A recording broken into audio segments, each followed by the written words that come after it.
With the Senate generic ballot completely even, we're taking you through my updated 2024 Senate election prediction between the Democratic Party and the Republican Party. First off, some basics. The Democratic Party is at a fundamental disadvantage in this year's Senate elections, defending 23 of the 34 seats up for contention, while the Republicans are only defending 11 of the 34 seats. That's a 2-to-1 ratio, in fact, a bit more than that, in favor of the Democratic Party. Now going here to the safe states for the Republicans. Utah, Wyoming, North Dakota, Nebraska and its special election, Missouri, Tennessee, Mississippi, West Virginia, and Indiana are all considered safe states for the Republican Party. This is not surprising, and the only worthwhile mention is the state of West Virginia, where the incumbent Democrat Joe Manchin is not running for re-election after polls showed him at a heavy deficit against Republican nominee Jim Justice. Ultimately, though, the Democratic Party decided to simply not nominate Joe Manchin, as he essentially declared that he would retire, and instead opted for Glenn Elliott, who is heavily favored to lose that seat against the Republican Jim Justice.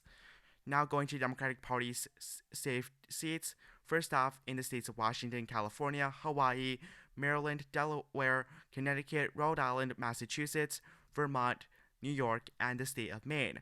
Now, the only worthwhile mention here again are the states of Vermont and Maine, where there will be independent senators who caucus with the Democratic Party, being Bernie Sanders of Vermont and Angus King of Maine, who are independents who caucus with the Democratic Party. Now, as you can see how brutal this map is for the Democratic Party, as they are only at 39 seats, while the Republicans are just 3 seats away from the Senate majority, while the Democrats are 12 seats away. That means Democrats essentially need to sweep the board in order to have any realistic chance of retaining the Senate.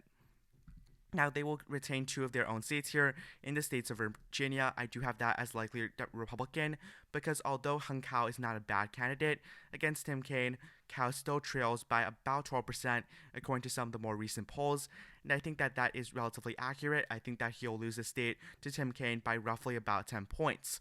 Going to the state of New Jersey here, New Jersey is unexpectedly somewhat competitive because of the fact that the incumbent Senator Bob Menendez, who was convicted on many corruption charges and faces essentially the rest of his life behind bars now, is running as an independent so that he can use some of his campaign funds to fund for his trial and his defense team. Now, he was already convicted, but he's still in this race and polling about 6 to 7% in some of these polls, suggesting the fact that he could end up pulling some support away from the Democrats because, after all, he is an incumbent Democrat. That puts the state of New Jersey in the likely Democratic column. Additionally, for the state of Minnesota, this is a seat where Democrats are heavily favored because Amy Klobuchar, again, this is not a race that's super competitive because she is a very strong incumbent. In the last 3 elections that she's won each of those elections by more than 20 points. This year, because Kamala Harris is doing quite poorly, that race could be more competitive, but nevertheless, the state of Minnesota, likely Democrat. Additionally, the state of New Mexico here. New Mexico is not expected to be competitive, with Martin Heinrich, the relatively popular Democratic incumbent, easily expected to win re-election. Now, in 2018, a Libertarian candidate, Gary Johnson, took away 15% of the state's popular vote. That is more than half of the Republican Mark Rich's total vote share in the state, where most of that Libertarian vote would have likely went to the Republicans. Nevertheless, here, Henrik would have easily won, even if that was the case, likely in the state of New Mexico. Now, that boosts the Democratic Party up to 43 seats. However, they are definitely still trailing the Republicans, who are at 48. Now I'm going to start with the likely Republican states, starting with the state of Texas, where in 2018 there was an extraordinarily competitive race in that state, where Beto O'Rourke nearly defeated Republican incumbent Ted Cruz, as Cruz only won by 2.6%.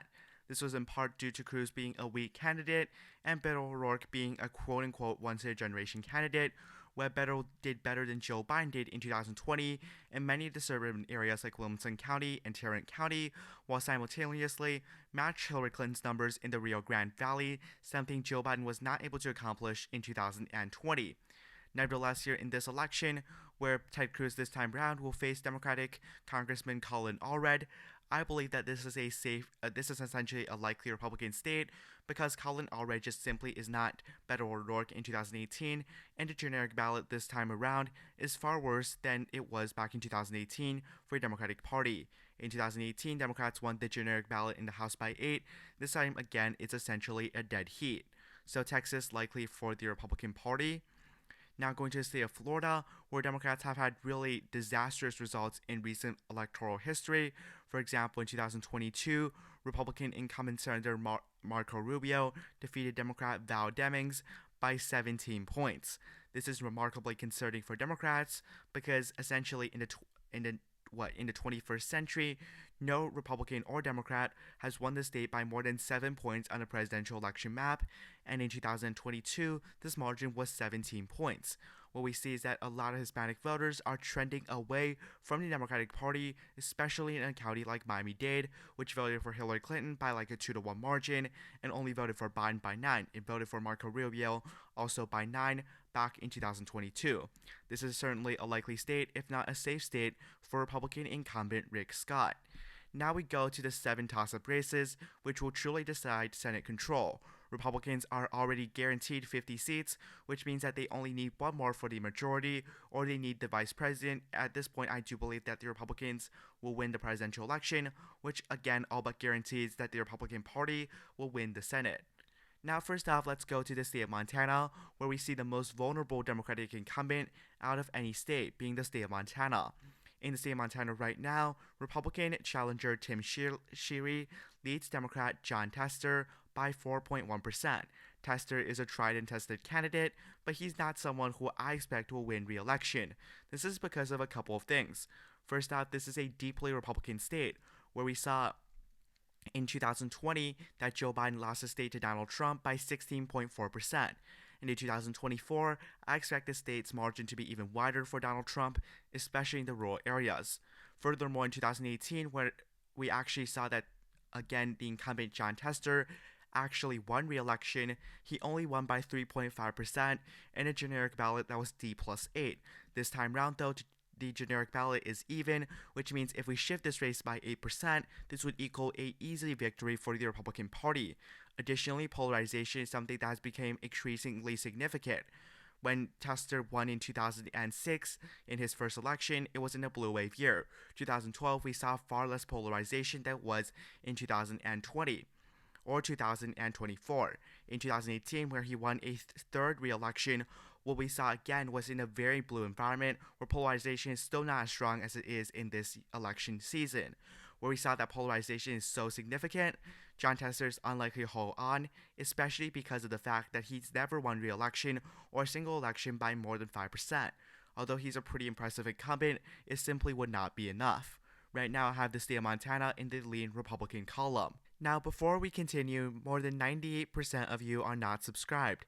I would really appreciate it if some of you would subscribe to my YouTube channel, considering that this number is ridiculously high. Anyways, let's continue. Now going to the state of Nevada. Nevada is arguably the most contentious election out of any one of these Senate races. Back in 2020, Democrats had won the state with Joe Biden by 2.4%. However, the trends in the state do favor the Republican Party, with the largest county in the state, Clark County, making up about 70% of the population in that state, trending 1.4% to the Republican Party. Furthermore, in 2022, where the Democratic incumbent there, Catherine Cortez Masto, defeated Republican Adam Laxalt, what we saw continuously was the fact that the state, as well as Clark County, trended 1.6% more conservative as opposed to 2020.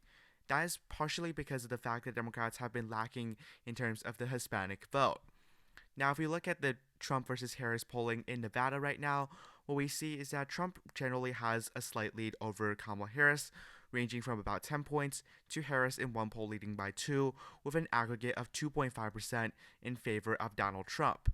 Now, these numbers are remarkably concerning for Jackie Rosen because of the fact that she's more of a low-key incumbent, someone who's not very well known and not really, that popular, famous, or infamous in her state, which means that voters would generally end up voting for whoever they voted for on the generic ballot on the presidential level.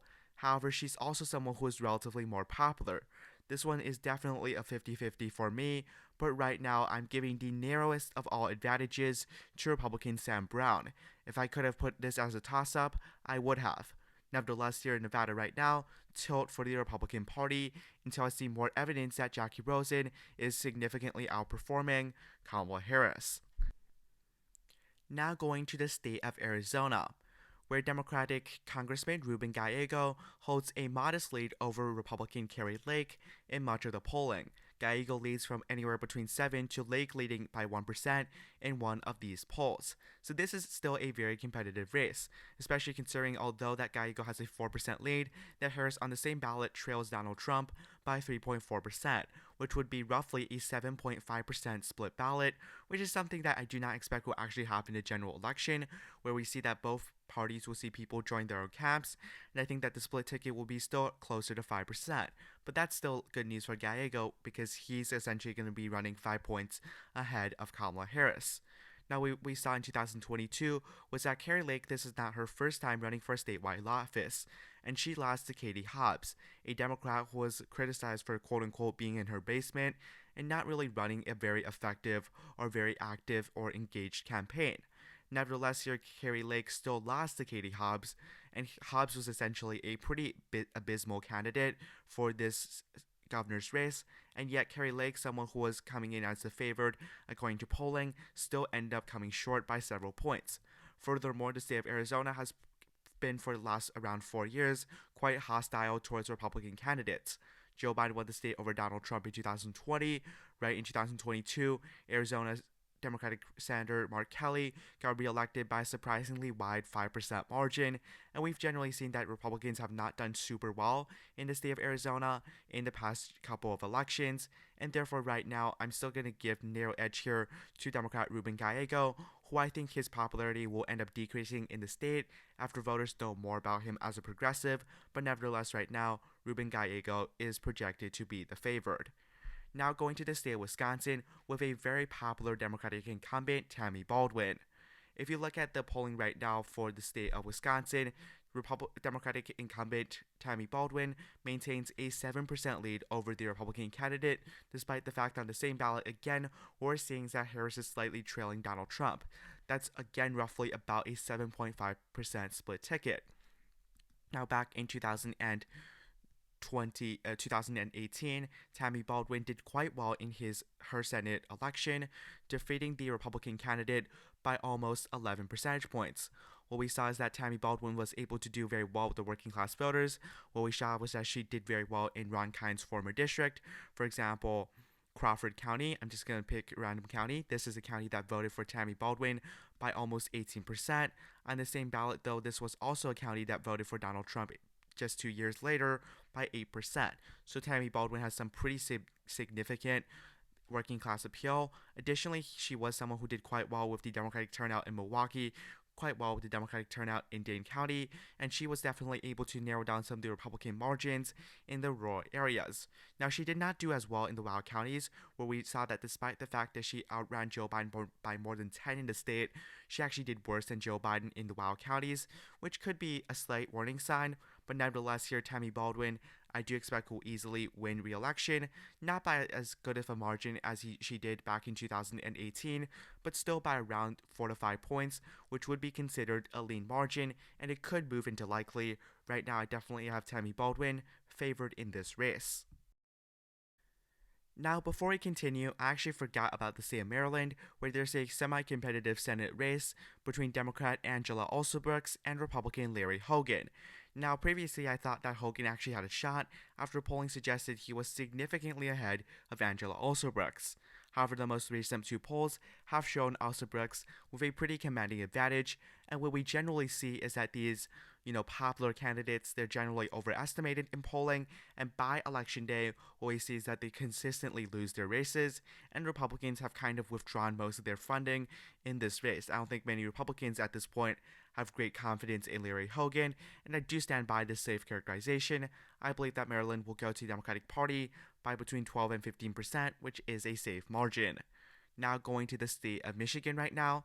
Now in the state of Michigan, at this point in time, we see that is in the polls again, Democrats have a pretty modest and moderate lead over the Republican Party, yet Democrats have a pretty consistent lead. What we do see that is that Elisa Slotkin, a Democratic House of Representatives member, is not necessarily at 50%. and I think that the Republican Tim Rogers has some room for improvement.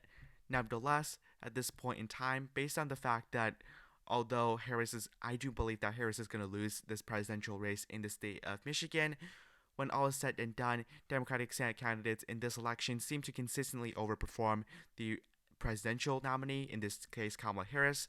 And the fact is, in the state of Michigan right now, what we see is that back in 2018, Democrat Debbie Stabenow easily won re-election against the Republican John James, not by as much as some of her counterparts in the Senate, in the Rust Belt. Nevertheless, here I do believe that the Republican Party is fundamentally just not going to win the state of Michigan in this election. It's going to be considered a lean race for the Democratic Party, which leaves out two remaining races, the states of Ohio and Pennsylvania. Now going to the state of Ohio. Currently speaking, the incumbent Democrat Sherrod Brown maintains a 4.8% lead over Bernie Monrino.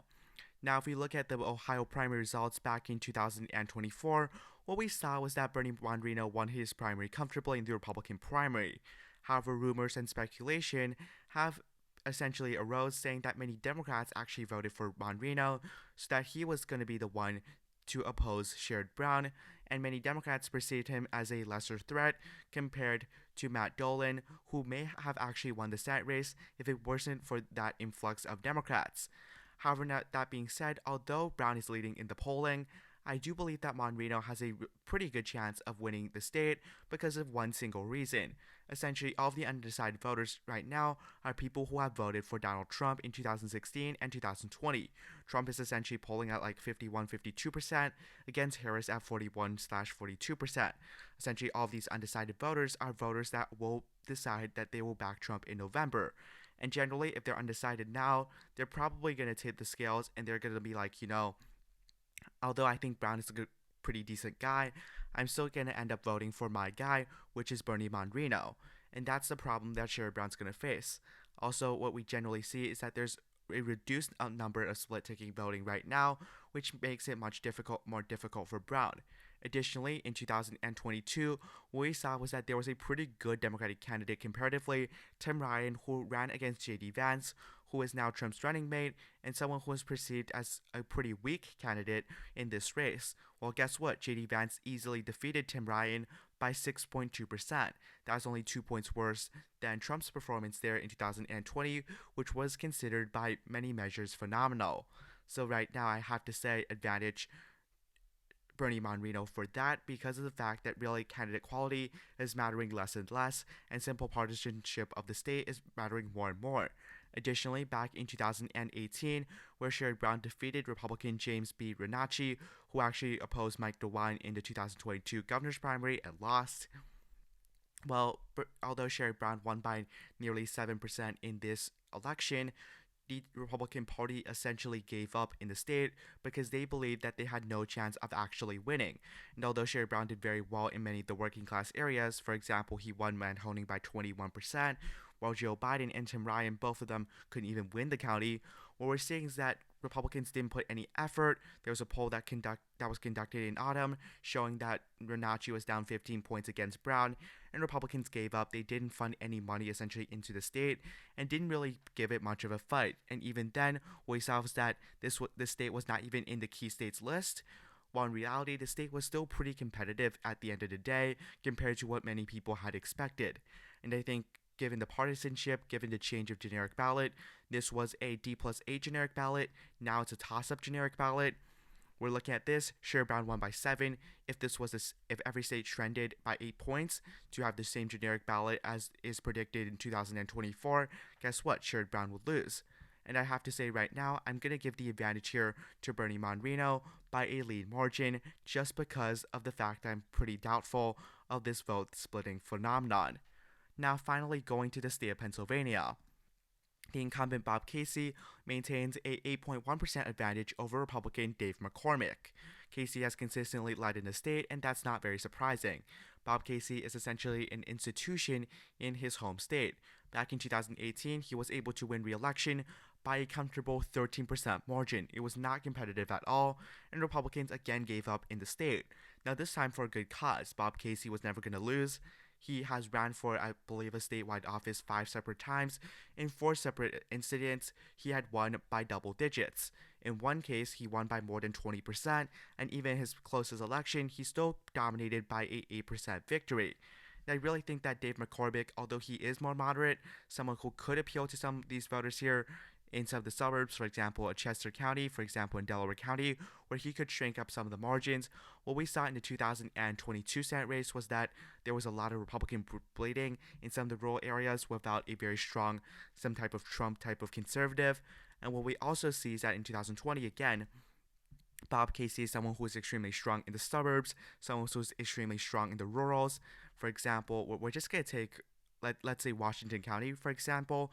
Although Bob Casey lost the county by 3.4%, guess what? Joe Biden lost the county by more than 20 points. We go to another county, for example, Fayette County. Joe Biden lost it by 33 points. Guess what? Bob Casey only lost it by 2.3. He's someone who is able to consistently perform very well across the state. And I just don't believe that David McCormick is this once-in-a-generational candidate who is going to be able to win the state of Pennsylvania. Right now, I have Pennsylvania for Bob Casey by about 5 because of the fact that I'm still a bit reluctant of this vote splitting phenomenon, and the fact is still that I believe that this type of lead is going to shrink because candidate quality doesn't matter as much as it previously did, where we saw that people like Joe Manchin are able to win, people like Robert Byrd, the Democratic senator previously from the state of West Virginia who won re-elections by like a 2-1 margin consistently. We're not going to see that anymore. And I do believe that at this point in time that this is my Senate map for right now. 53 seats for the Republican Party and 47 seats for the Democratic Party. In summary, I think it's highly probable that the Republicans will flip control of the Senate chamber. Right now, I have Republicans flipping 4 seats. West Virginia is essentially locked in. Ohio, Montana are states I'm pretty confident the Republicans are going to win. Again, Nevada and Arizona are the 2 states that are most in the air right now. Although Trump, I do believe, will win the states of Wisconsin, Michigan, Pennsylvania by pretty decent margins compared to what he won the states by in 2016. I do believe that the Democratic incumbents will be able to hold on, and as a result, I would say that my Senate projection right now is 53 for the Republicans, 47 for the Democrats, with a plus or minus 1 error. Thank you for watching this video. Be sure to like and subscribe to my YouTube channel. Again, 98.4% of you guys are not subscribed. Thank you for watching. Have a nice day. Goodbye.